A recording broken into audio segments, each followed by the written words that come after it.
Congress working કમિટીની બેઠક માટે ગઈકાલ રાત્રે જ કોંગ્રેસ અધ્યક્ષ આદરણીય ખરગે સાહેબ અહીંયા પધારી ચૂક્યા છે અને ટૂંક સમયમાં વિપક્ષના નેતા જનનેતા રાહુલજી, સોનિયાજી, પ્રિયંકાજી સહિત અમારું શીર્ષ નેતૃત્વ ગુજરાતની ધરતી પર પધારી રહ્યું છે. ત્યારે આજે સવારે 11 વાગે સરદાર પટેલ મેમોરિયલ ખાતે કોંગ્રેસ વર્કિંગ કમિટીની બેઠક યોજાશે. ત્યાર પછી સાંજે 6 કલાકે ગાંધી આશ્રમે પ્રાર્થના સભામાં સહભાગી થઈ અને ગાંધીજીના વિચારો પર ચાલવાનો સંકલ્પ ફરી વ્યક્ત કરવામાં આવશે. વર્ષ બાદ ગુજરાતની અંદર મહત્વની બેઠક કોંગ્રેસની મળવા જઈ રહી છે. ત્યારે આપણી સાથે તુષારભાઈ ચૌધરી છે, તેમની સાથે વાત કરીશું. તુષારભાઈ, 64 વર્ષ બાદ આ સંમેલન અહીંયા મળવા જઈ રહ્યું છે. કેવી રીતે જોઈ રહ્યા છો, શું માનો છો અને કેટલું બુસ્ટઅપ આપનારું જોવામાં આવી રહ્યું છે? કોંગ્રેસ પાર્ટી એ કોઈ સત્તા માટે બનેલી પાર્ટી નથી. આઝાદીની લડત માટે કોંગ્રેસ પાર્ટીનું નિર્માણ થયું હતું અને એ વખતે જે મહાત્મા ગાંધી હોય કે સરદાર વલ્લભભાઈ પટેલ હોય, જે કોંગ્રેસના નેતાઓ હતા, એમણે આ આઝાદીની લડતનું સમગ્ર દેશને રાહ ચીંધ્યો હતો અને અહિંસાના માર્ગે આ આઝાદી મેળવી હતી. આજે જોગાનું જોગ ગાંધીજી જ્યારે કોંગ્રેસના પ્રમુખ હતા એના 100 વર્ષ પૂરા થવા જઈ રહ્યા છે અને સરદાર વલ્લભભાઈ પટેલ સાહેબની પણ 150મી જન્મ જયંતિનું આ વર્ષ છે. ત્યારે બંને મહાનુભાવો જેમણે આઝાદી માટે મહામૂલ્ય યોગદાન આપ્યું છે, એમને સાથે લઈને એમણે કરેલા કાર્યોની સુવાસ પણ ગુજરાતની અને દેશની જનતા સુધી પહોંચે એ આ અધિવેશનમાંથી અમે સિદ્ધ કરવા માંગીએ. તો દેશભરમાંથી જે પણ કોંગ્રેસ નેતાઓ છે તે હવે અમદાવાદમાં તેના ધામા જોવા મળી રહ્યા છે. અમદાવાદની પરિસ્થિતિ જાણવી છે. સંવાદદાતા પ્રણવ અમારી સાથે જોડાઈ ગયા છે. પ્રણવ, અમદાવાદ શહેરમાં જે અધિવેશનનું આયોજન કરવામાં આવ્યું છે કોંગ્રેસનું, ત્યારે કયા પ્રકારનો અત્યારે માહોલ જોવા મળી રહ્યો છે? કોણ કોણ હાજર છે? પ્રણવ,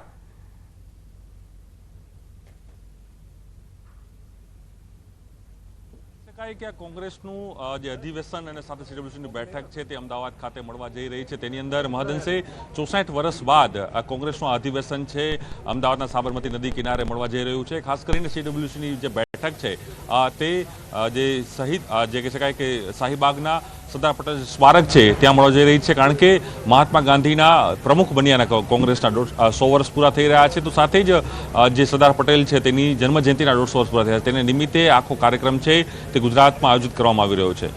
મહદઅંશે એ પણ વાત છે કારણ કે કોંગ્રેસ પાર્ટી માટે સૌથી મોટી વાત એ છે કે કોંગ્રેસ પાર્ટી જે રીતે બેકફૂટ ઉપર જોવા મળી રહી છે, હાલ કોંગ્રેસ પાર્ટી જે અનેક જે પરિણામો કોંગ્રેસ પાર્ટીને મળ્યા છેલ્લા લોકસભા હોય કે વિધાનસભા, તેની અંદર કોંગ્રેસ પાર્ટીને જે નિરાશ જે પરિણામ મળ્યા તેને લઈને કોંગ્રેસ પાર્ટીને એક નવું જીવન આપવાનું કામ આ જે બેઠક છે તે કરશે, તે પ્રકારના કોંગ્રેસના નેતાઓને અહીં માનવું છે. સીડબ્લ્યુસીની બેઠક છે બપોરના 11 કલાકે શરૂ થશે. 3 થી 4 કલાક આ બેઠક ચાલુ રહેશે. તેની અંદર કોંગ્રેસ પાર્ટીના તમામ જે વરિષ્ઠ નેતાઓ છે એ વરિષ્ઠ નેતાઓ આ બેઠકમાં હાજરી આપવાના છે.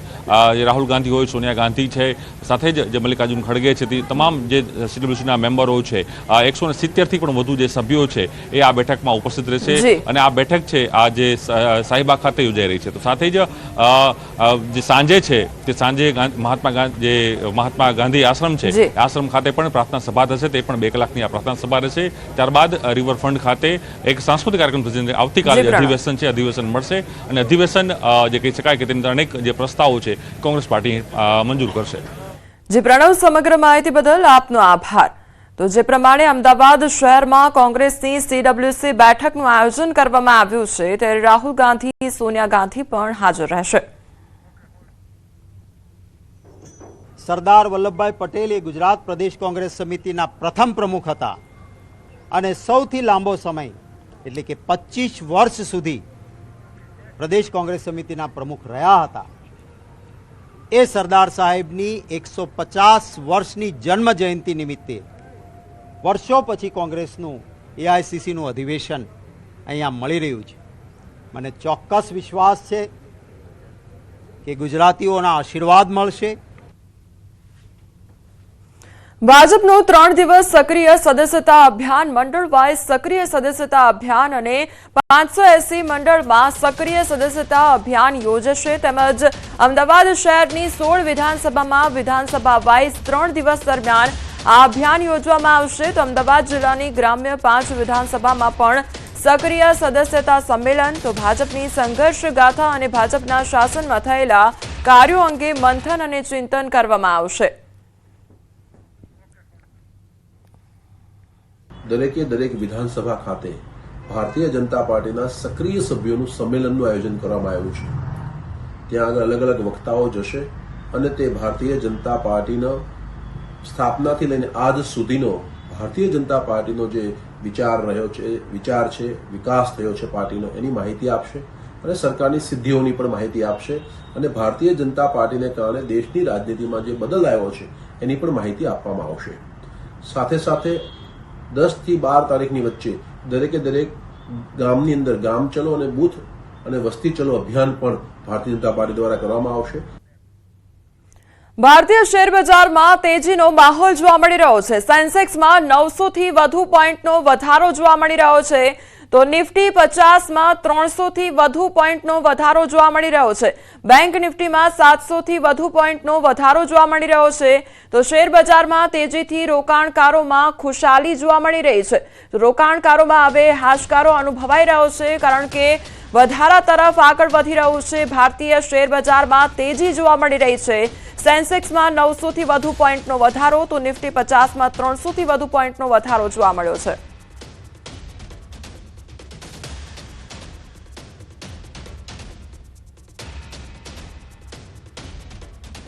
અંગ દજાડતી ગરમીથી હજી કોઈ રાહત નહીં. ગરમીને લઈને હવામાન વિભાગ દ્વારા આગાહી કરવામાં આવી છે, તેમજ આગામી 48 કલાક હજુ ગરમીનું જોર રહેશે. આજે કચ્છમાં ગરમીનું રેડ એલર્ટ જારી કરવામાં આવ્યું છે. બનાસકાંઠા, સાબરકાંઠા તેમજ પાટણમાં ઓરેન્જ એલર્ટ જાહેર કરવામાં આવ્યું છે. રાજકોટ, મોરબી, મહેસાણામાં પણ ઓરેન્જ એલર્ટ જારી કરવામાં આવ્યું છે. સુરત, ભાવનગર અને બોટાદમાં આજે યલો એલર્ટ. રાજ્યના 9 શહેરોમાં તાપમાન 40 ડિગ્રીને પાર પહોંચ્યું છે. તો રાજકોટમાં સૌથી વધુ 44.2 ડિગ્રી તાપમાન નોંધાયું. તો અમરેલીમાં 43.8 ડિગ્રી, ડીસામાં 43.2 ડિગ્રી, જ્યારે ડીસામાં 43.2 અને અમદાવાદમાં 42.9 ડિગ્રી તાપમાન નોંધાયું છે. આ તરફ ભુજ અને ગાંધીનગરમાં પણ 42.9 ડિગ્રી તાપમાન નોંધાયું છે. તો વડોદરામાં 41.6 ડિગ્રી, ભાવનગરમાં 40.7 ડિગ્રી તાપમાન નોંધાયું છે.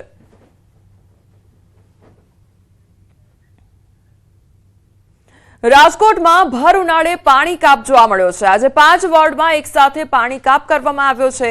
વોર્ડ 8, 10, 11, 12 અને 13ના વિસ્તારોમાં પાણી કાપ મૂકવામાં આવ્યો છે. પ્રી મોન્સૂનની કામગીરીને લઈને મનપા દ્વારા આ મહત્વનો નિર્ણય લેવામાં આવ્યો છે. 1 લાખથી વધુ લોકોને નહીં મળે પીવાનું પાણી અને પાણીનો કાપ મૂકવામાં આવ્યો છે.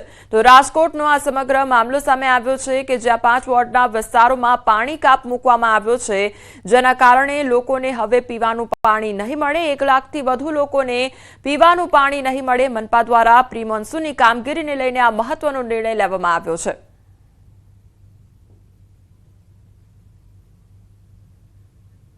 તો એક તરફ ભર ઉનાળાનો પરિસ્થિતિ જોવા મળી રહી છે અને બીજી તરફ લોકોને પાણી માટે વલખા મારવા પડી રહ્યા છે. 5 એવા વોર્ડના વિસ્તારો કે જ્યાં આગળ પાણી કાપ મૂકવામાં આવ્યો છે. 8, 10, 11, 12 અને 13 વોર્ડના જે વિસ્તારો છે ત્યાં આગળ પાણી કાપ મૂકવામાં આવ્યો છે.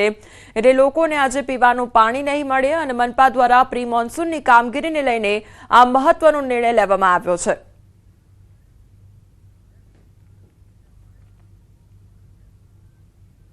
વડોદરામાં ફરી નશેડી કાર ચાલકે 5 થી વધુ વાહનોને અડફેટે લીધા છે. અકસ્માતનો લાઈવ વિડીયો પણ સામે આવ્યો છે. કાર ચાલક નશામાં હોવાની આશંકા વ્યક્ત કરવામાં આવી રહી છે. વાહન ચાલકોને સામાન્ય ઈજાઓ પહોંચી છે. તો ખોડિયારનગર 4 રસ્તા પાસે અકસ્માત સર્જાયો હતો. તબીબની કાર લઈને નીકળેલા મિતેશ બારિયાએ અકસ્માત સર્જ્યો હતો. તો વારસિયા પોલીસે ઘટનાસ્થળે પહોંચી કાર્યવાહી હાથ ધરી છે. તો વડોદરાની આ ઘટના સામે આવી છે, જ્યાં અકસ્માતની ઘટના સર્જાઈ છે અને વધુ એકવાર આ જે અકસ્માત સર્જાયો છે તેમાં આ જે કાર ચાલક છે તે નશામાં ધૂત હોવાની આશંકા વ્યક્ત કરવામાં આવી રહી છે. તો કાર ચાલક નશામાં હોવાની આશંકા. બીજી તરફ અકસ્માત સર્જવામાં આવ્યો ત્યારે જે વાહન ચાલકો હતા તેમને સામાન્ય ઈજાઓ પહોંચી છે.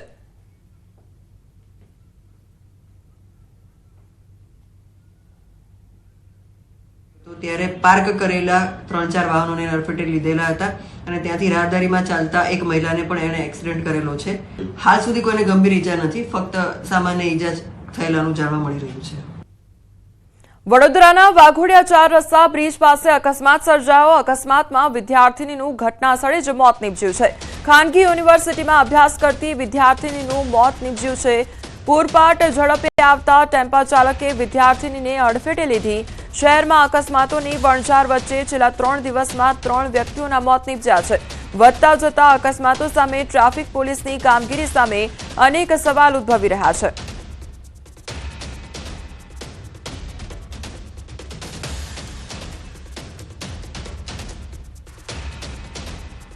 વડોદરામાં રક્ષિત ચોરસિયાની ફરી એકવાર ધરપકડ કરવામાં આવી છે. ત્યારે ગાંજાનો નશો કરવા મામલે ટ્રાન્સફર વોરંટથી ધરપકડ કરવામાં આવી છે. બ્લડ સેમ્પલના રિપોર્ટમાં ગાંજાનું સેવન કર્યાનો ખુલાસો થયો અને રક્ષિત ચોરસિયા દ્વારા અકસ્માત સર્જવાનો મામલે તેની ફરી ધરપકડ કરવામાં આવી છે. ગાંજાનો નશો કરવાના પ્રકરણમાં રક્ષિતની ટ્રાન્સફર વોરંટથી ધરપકડ કરવામાં આવી છે. ગાંજાનો નશો કરવા મામલે પોલીસે અલાયદો ગુનો નોંધ્યો હતો. પોલીસ હવે ગાંજાના પેડલરની તપાસ પણ હાથ ધરશે.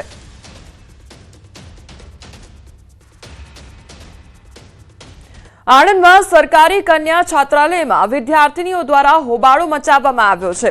બાકરોલમાં કન્યા છાત્રાલયમાં હોબાળો કરવામાં આવ્યો છે. હલકી ગુણવત્તા અને એક જ પ્રકારના જમવાના મેનુથી વિદ્યાર્થીનીઓ હેરાન પરેશાન થઈ ગઈ છે.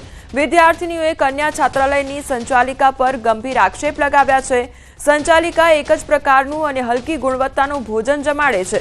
અનેક વખત રજૂઆત બાદ પણ પરિણામ શૂન્ય જોવા મળ્યું. વિદ્યાનગર પોલીસને જાણ થતાં પોલીસ ઘટનાસ્થળે દોડી આવી હતી.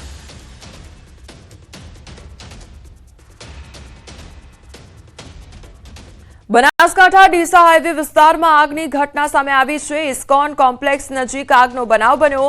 કચરાના ઢગલામાં આગ લાગતા અફરાતફરીનો માહોલ સર્જાઈ ગયો હતો. આગ લાગી તે સ્થળ પર ઇસ્કોન કોમ્પ્લેક્સના વીજ મીટરો પણ લાગેલા. આગને કારણે વીજ મીટરોને મોટું નુકસાન પહોંચ્યું છે. પાલિકાના ફાયર ફાઈટરે ઘટનાસ્થળે પહોંચી પાણીનો મારો ચલાવ્યો હતો. ફાયર ફાઈટરની જહેમત બાદ આગ પર કાબુ મેળવવામાં આવ્યો હતો.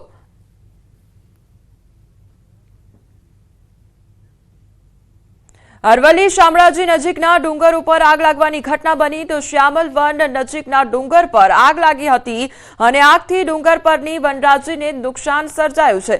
આગ લાગવાનું કારણ હજી સુધી અકબંધ છે. તો આગથી ડુંગર પરની વનરાજીને ભારે નુકસાન પણ સર્જાયું છે અને ધુમાડાના ગોટે ગોટા ઉપર સુધી જોવા મળ્યા હતા. બીજી તરફ આગ લાગવાનું કારણ હજી સુધી અકબંધ છે. ગોંડલના જૂના માર્કેટયાર્ડમાં કારમાં આગ લાગવાની ઘટના સામે આવી છે. તો આગ મરચાની ખરીદી કરવા આવેલા વેપારીની કારમાં આગ લાગી હતી. મહેસાણાના વેપારીની ઇકો કારમાં આગ લાગવાની ઘટના બની હતી. મરચાની ખરીદી પૂર્ણ કરીને ઘર માટે કેસર કેરી ખરીદવા આવેલ મહેસાણાના જોટાણા ગામના વેપારીની કારમાં આગ લાગી. કેરી ખરીદવા પાર્ક કરેલ કારમાં ઓચિંતા ભભૂકી ઉઠી હતી આગ. તો કારમાં આગ લાગ્યા બાદ કાર 100 ફૂટ કરતા વધુ રસ્તા ઉપર દોડી હતી. ગોંડલ નગરપાલિકા ફાયર બ્રિગેડે ઘટનાસ્થળે દોડી જઈને આગ પર કાબુ મેળવ્યો હતો.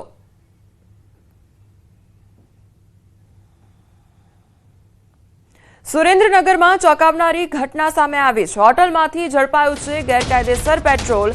11 લાખની કિંમતનું ગેરકાયદેસર પેટ્રોલ ઝડપાયું છે. પાકું બાંધકામ કરેલા 3 ટાંકામાં પેટ્રોલનો સંગ્રહ કરવામાં આવ્યો હતો.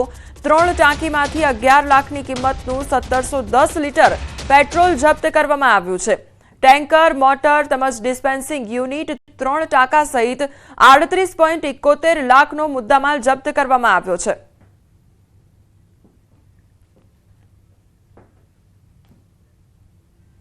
મુખ્યમંત્રી ભૂપેન્દ્ર પટેલ નર્મદાના રામપુરા ઘાટ પહોંચ્યા અને નર્મદાના રામપુરા ઘાટ ખાતે મુખ્યમંત્રીએ મા નર્મદાની આરતી સાથે પૂજા અર્ચન કર્યું છે અને પૂજા કર્યા બાદ રામપુરા ખાતે આવેલ પ્રસિદ્ધ રણછોડરાયના મંદિરે દર્શન કરશે. દર્શન કરી માગરોલ સુધી પદયાત્રા કરીને પરિક્રમા પણ કરશે.